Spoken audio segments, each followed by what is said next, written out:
Hey girl, welcome to the Get Your Guy Coaching podcast. My name is Anwar White, but you can just call me your own personal dating and relationship coach. Each week, you'll hear actionable advice, tips, and strategies that you can implement in your own love life. I'm talking about healing your heart, dating effectively, and understanding men so that you can, you guessed it, get your guy. Are you ready to level up your love life? All right, let's go. I never felt the way I do about anyone but you.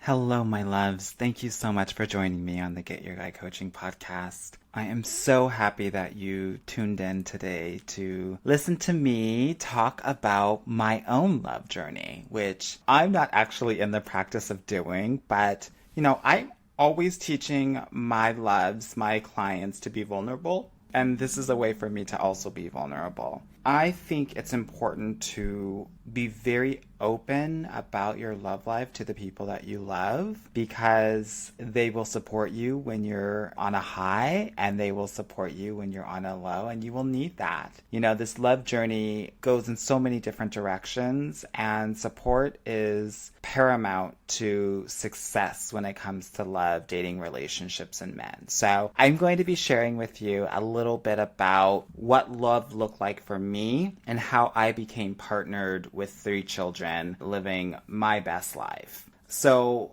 I guess I will start when I was growing up. I grew up in a family of all women, and, my father abandoned me when I was 8 years old, so roughly in 3rd grade. And I mention this because even though at the time I didn't really make anything of it, it actually had a very profound effect on the way that I related to men. Ultimately, I didn't trust them. Pair that with also seeing all of the horrible relationships that all of the amazing Black women in my life were having. There was no way that men were being trusted when it came to me. So I always kind of was at a distance when it came to them. And also couple that with my own sexuality and feeling like no heterosexual man will ever accept me. I felt like I should just be pushing all kinds of men aside. The saving grace to kind of all of that, though, was that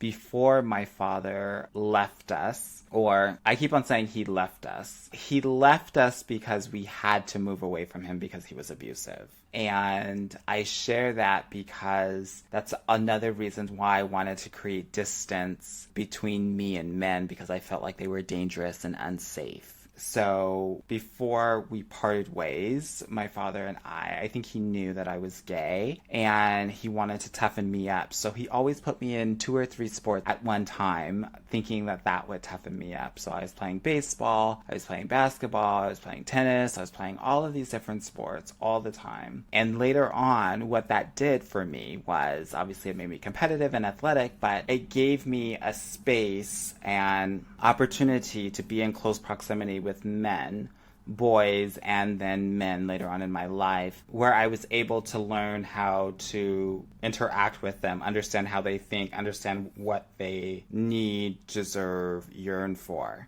I'm saying this because sports was a very big, important part of my life in helping me to trust men again. And so there may be parts of your life where you're feeling like men are very untrustworthy. And I want to encourage you to find ways in which you can be in a safe space with certain men to start to find trust in men with capital letters again, right? Whether that be in your professional world, whether that be at your local gym. I think these are all really important things when you're thinking about or trying to fill that void when it comes to trust with men. Some big parts when it comes to love and my own love journey was that, growing up, I felt like I had to be a surrogate for so many people in my family. So for my siblings, I became almost like a surrogate father. For my single mother, I did become a surrogate partner for her. And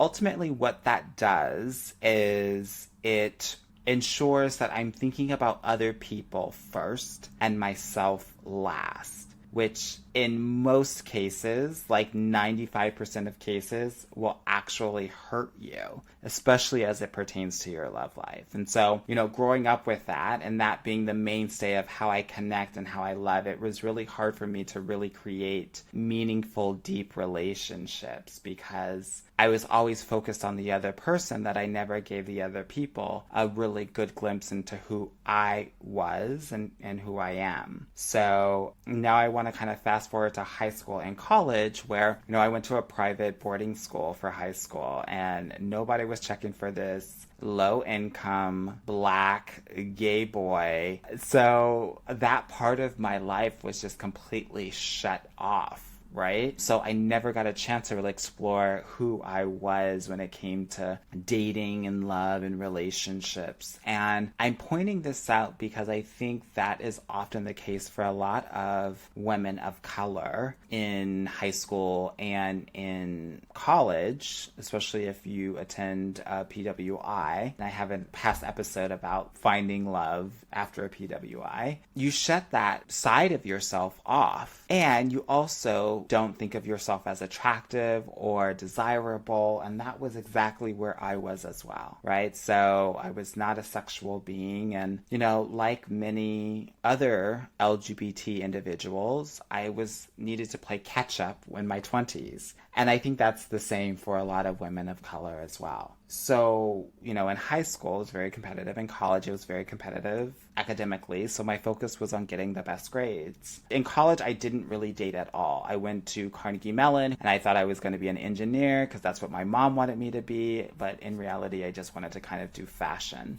And I wanted to do fashion because fashion represented me being able to express my full self, right? And I loved the thought of being able to do that for other people. But I did engineering because I was people pleasing, especially for my mother. And I'm saying this because I want you to think about the ways that you in your life have, tried to be pleasing to your parent and doing the things that they want instead of what you want. Again, focusing on other people and not yourself. A week after I graduated college, I flew to Berlin, Germany, and was living there for 2 years. And this is a really big, important part of my life because this was the first decision that I made for myself. I decided I wanted to experience my life. I wanted to explore myself, my sexuality, and all of that. And I felt like I needed to get out of America to do that. And that's what I did. And I lived. When I tell you I lived in Germany, I lived. And why do I say I say this because I dated a lot. I met a lot of men online. So when my clients come to me at random parts of the day and are always asking me, okay, well, what should I say now? What should I do now? Girl, I have said it all before. I've done it all before. I have been on these dating apps and dating chat sites since I was 16 years old, talking to people from all over the world. So I've been in so many of these situations, and Germany was one of those times in my life where I was chatting with so many men all the time and dating all of the time and engaging with some of the most attractive, interesting men that I've ever met in my entire life. And I'm mentioning this because Germans are generally colder, more distant people, and that forced me to have to get out of my shell and actually go out and meet these men, talk to these men, engage, initiate. I'm saying this because I want you all to do this now, especially in a post-Me Too society and a kind of quasi-post-pandemic society as well. So at that time, in those 2 years when I was doing consulting in Germany, I met, like I was saying before, a lot of men, and I was actually proposed to 3 times. One man, his name was Michael, I was with for a year out of the 2 years that I was in Germany, and it did not work out because he was not ready to be in a relationship. After a year, I realized that he had some psychological issues. He got onto drugs. He was a man of many dreams, and I fell for the dreams because I was and am a planner, and I love thinking about the future, and we would talk about that so much. But he wouldn't take care of the present, and he stole money from me. I mean, this was like, it was horrible. And I gave everything to this relationship because that's who I am. I was a giver. I gave to other people, trusting and believing in them.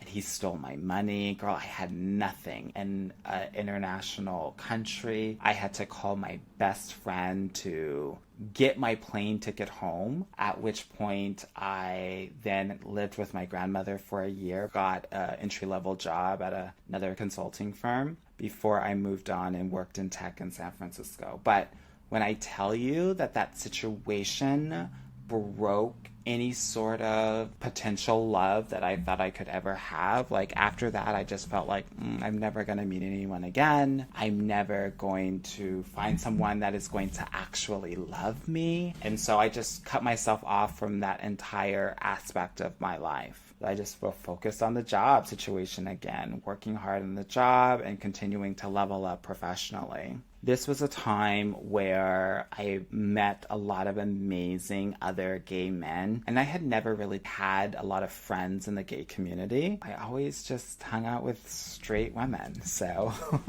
this was an amazing time where I was playing basketball with gay men who were athletic like me and competitive, and we thought the same way, and it was amazing. And we would go out 4 or 5 times a night, and we were just living it up, girl, living it up. And why am I saying this? I'm saying this because I was numbing out. I was doing all of this because obviously I was having fun with friends, but at the same time, there was a void in my life around love and true relationships. It's interesting. We went out all the time. We played basketball all the time. We never talked about each other's love lives, though. And I want you to realize, when you're thinking about your friendships, do you talk about your love life with those friends or not? If not, I want you to ask yourself why. This is a very important question, right? Because if you can't talk about love with your friends, how close are y'all really? Okay? So, at that time, I was all about being the matchmaker, helping my friends get with that hot guy, having stories to tell during brunch the next morning. And I put myself in this role because I had completely given up on love. I was not afraid of rejection because I was not even in the love game. So that's why I could put myself out there, talk my shit to these guys, and not think twice about it the next day. I was never butthurt. I was never hurt because I didn't really date. I chatted with guys. I would make out with them on occasion. And then I would help my friends hook up and have a good time and just, compare stories the next morning. That was really it. It wasn't something that was serious for me. At that time, I was working in tech, like I was saying before, and I applied to this pre-MBA program, and I was working hard on that while working full-time and studying for the GMAT and writing essays and all of that to get into top business schools. And I ended up getting into Columbia, and this random boy from Southern California got into this amazing top business school. I didn't think that I belonged there. I was like, all of these other people that have done the traditional path of consulting or investment banking, I didn't think that I belonged. I didn't think that I was good enough. And so my focus in business school was not to connect with other individuals, where it was for so many other people that were going to these happy hours and drinking all the time and networking every evening. I was focused on leveling up my career. So I was working, having amazing internships while I was in school. So my experience was much different than everyone else's because I was trying to prove myself. Because I wanted people to see me as being worthy of being there and being worthy as an individual. Even though I was already worthy because I was already there. I had completely missed it. And I missed a lot of the opportunity to really connect with my classmates. I went abroad. I studied in Italy during that time. I worked for the Tom Ford collection because I went to business school to get into fashion, which, working for Tom Ford next to him is the pinnacle of the industry. So within a year of wanting to go into fashion, I basically been working with the person that was at the top of the industry. While in Italy, again, I lived my life. Why do I say this? I say this because I felt a certain level of freedom internationally that I did not feel at home. I also felt a certain level of love and attention that I did not receive at home, whether in Germany or in Italy. And so I'm saying all of this because when I was living in Italy, that's the realization that I knew that I was going to be with someone that was not going to be American. I realized it when I was there. I was like, this is what I deserve. I'm everything. If American men can't see that, that's on them. But I'm only going to be giving life and attention to men that are giving me ultimate life. And so after that, I just really focused on men that were not American. I know it's so bad because I tell all of my clients to be so open-minded, but that's where my head was at the moment. By this time, I actually met a guy. His name was Roberto, and I was with him for 6 months. And he was very emotional, like most Italian men are, where I had to feel like I was the adult surrogate parent, which I felt really uncomfortable with after a while. And that's one of the reasons why we broke up. But I mention him because the feeling of going to all of these parties with your boyfriend and people asking about your boyfriend, and there was this feeling of like, I felt like I was being seen. I felt like for the first time I was public with someone and I was really accepted by a lot of my peers, and it was like a really great feeling. I hadn't really had that before. And I'm mentioning this because I know I have a lot of listeners out there that haven't been in a relationship, haven't dated a lot, and don't know what that feeling kind of feels like. And I didn't know at the time what it would feel like, but I really did enjoy having someone by my side. However superficial that sounds, I want to keep it 100% real with you and just kind of let you know where I was at that moment. And he was hot. The other reason why I'm mentioning him is that even though he was hot, and even though I felt good about being in a relationship, quote unquote, finally, I had to choose myself. The life that I envisioned for myself, and figuring out if this man was actually going to fit into it or not. And I knew that he wasn't, because I knew that he actually would be holding me down from what I wanted to accomplish. So that's when I broke up with him. I learned a lot about patience, listening, communication. I also learned a lot of Italian. I am, just FYI, I'm fluent in 5 languages. I can flirt in probably 13 languages. And it works well when I'm traveling. Or it used to when I was single. But if you ever want to learn a language, do what I did and have 3 to 5 boyfriends at all times, or 3 to 5 men that you're dating in whatever country where you want to learn the language, and you will be fluent before you know it. I went to Southern California and I worked in a strategic planning department for a top fashion retailer and brand. And I had the most narcissistic and toxic boss that I've ever had in my entire life. I mention this because being broken down like that on a daily basis actually killed my entire spirit and made me feel like I couldn't do anything. And it affected my love life too. Again, I numbed out and I partied 5 times a week. During this time in LA, when I was in this horrible work situation, I met a lot of great guys. And I wasn't ready to be with them. I didn't even engage with getting into a relationship with them, even though they were all great guys. I was struggling at work. I didn't have the confidence to be in a relationship. And if I'm being 100% honest, I felt like I was better than them. I had gotten my MBA, I was making all of this money, my life was together, I had this beautiful Benz. Why am I saying all of this to you? Because I know y'all are like, oh, this asshole.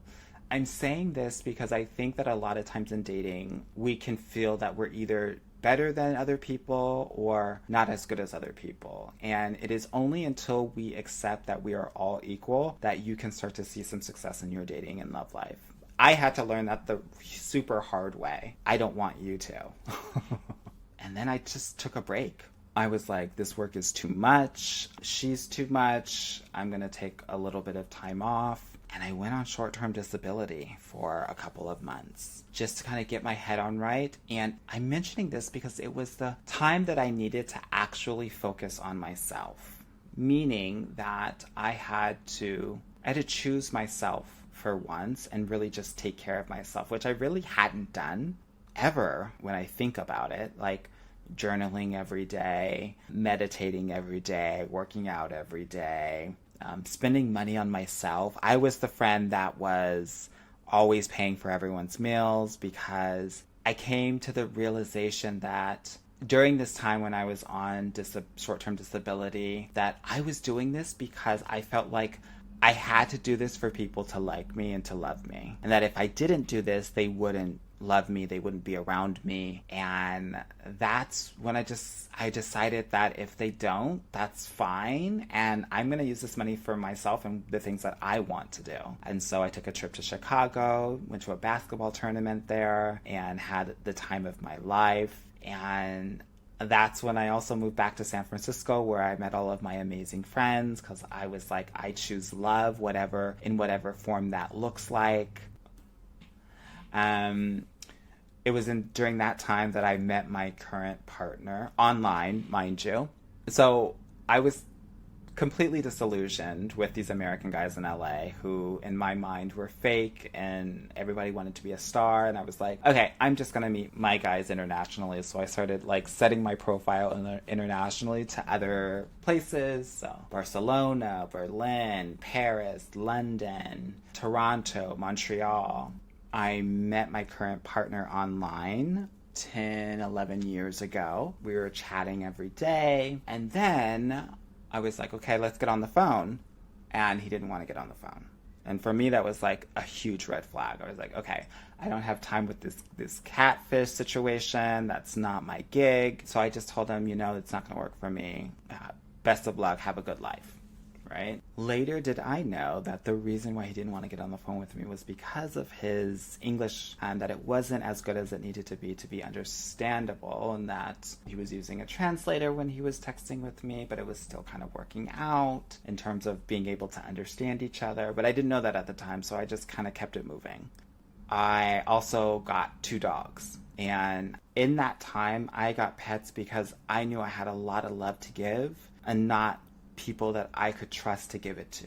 So if you've gotten a pet and you felt that way, I hear you. I have been there. I understand. And yeah, and at that time, I decided that I wanted to have children. And so I started the surrogacy process. And while I was like kind of doing the surrogacy process, I was living my best life, making out with boys, fun, and kind of, sowing my wild oats, knowing that, honey, she's going to be a mother soon and she is not going to have time for any of this. And so, yeah, that's what I was doing while my children were growing in a beautiful woman's belly. I had my children in September of 2013, and my now partner, Patrick, reaches out to me shortly thereafter when I'm back in the U.S., and he congratulates me on children and tells me that he always wanted to be a father, so this is really exciting to see, and that he will be traveling to California, LA, and San Francisco, and we started chatting. That day, we haven't stopped chatting ever since, meaning like we would chat every day, we would call each other, we would FaceTime each other 5, 10, 15 times a day. He's a teacher. I don't know what he was doing during that time. Maybe he was giving his kids lots of tests so he can text me. I don't know. But he had come during his spring break, and then he decided that during his summer break, he would spend time in San Francisco. That's what he did. So we basically shacked up together. It's interesting. And I bring it back to my loves out there with pets, but also when it came to these children, I don't think that I could have ever gotten in a relationship if I didn't have these children, because they opened up my heart, and that had been closed for so long, where I was in a space of unconditional love and open to love, not thinking about hurt, past pain, that my heart was full of care and positivity And so I wanted to mention that because I know that there are a lot of people out there whose hearts are closed, and you're going to have to find a way to open those hearts up, ladies. Whether it is doing community service, whether it is helping family members, whether it is doing something for someone else without the need for validation. That's what I think is really important here. And I think my children gave me the opportunity to experience love. So Patrick spends a week and a half with us in spring break. He lives with us during the summer, and then after that, we're visiting each other every month. Mostly he's coming to me since I have the kids. He comes during their birthday. He comes during Christmas break for the 3 weeks. I go and take him to my mom's house to introduce him to her, which I had never done before with any man. And, we're visiting every month. He's staying for the next spring break after that. And then he takes a sabbatical from work. And from that summer of 2015 until 2016, we're living together in the Bay Area. It was great. I was working. He decided to stay home with the kids, which was really amazing. They have such a tight bond now. He speaks purely French with them. I speak purely German with them. And we speak English with each other. So it's a trilingual household. And yeah, and then in 2016, we moved to Montreal. We were living in expensive San Francisco, and it didn't make any sense because we're homebodies and we got kids, so we were not even able to experience all of the culture that the Bay Area has to provide. So we made the decision to move to Montreal, which has been an amazing decision. Since then, 2018, we've had our third child, Sasha, and yeah, life has been really good. There were moments of insecurity, especially when he first was living with me during his sabbatical. I think every day, every couple of hours for the first 2 or 3 weeks, I was like, are you okay? Are you happy? Can I do anything? Again, very much in that people-pleasing mode, very much in the I have to be perfect for him to love me, to accept me, and he already loved me and accepted me. And I think I was like that for the first year while we were living together in the Bay Area. Why am I mentioning this? I'm mentioning this because I think that people feel like once they're in a relationship, everything's hunky-dory, and it's not. And I would say that first month of being in an exclusive relationship, there's so much insecurity, and that's where things can really kind of get derailed. And so that's where you and your partner may need a lot of reassurance. So yeah, living in Montreal with 3 kids and my partner Patrick, and I'm so happy. And what can I say about Patrick? He is loving, he is amazing. He is understanding. I am at my desk recording this podcast right now, and I have a beautiful, fresh bouquet of flowers that he got me today. He is not what I expected, but exactly what I needed. And I say that because the package looked completely different than I thought it was going to look when I created this narrative or story in my head about what my love life would potentially look like. But I know that I will stay with him forever. I cannot imagine my life without him. And I say that because I think sometimes we get caught up in what it is supposed to look like, and rarely does it ever look like that. Sorry, ladies. Sorry to burst bubbles, but I'm about being real about love and what it looks like and helping hundreds of women. And my love journey ended up this way, and so many of my clients' love journeys end up this way as well. So get over that. Right. Well, he's got to be a certain height. Girl, I'm like 6'2". My partner is like 5'8". It's not a thing. It might be a thing to you, I understand that. But you're not going to care about his height 20 years from now. And I want you to be thinking about these relationships in the long term and not the short term, right? why am I telling you about my love journey? I think I'm telling you about my love journey because if I can help myself, a skinny, tall, black, feminine, gay man, and I can get him together, get his love life together, I could probably do it for you as well.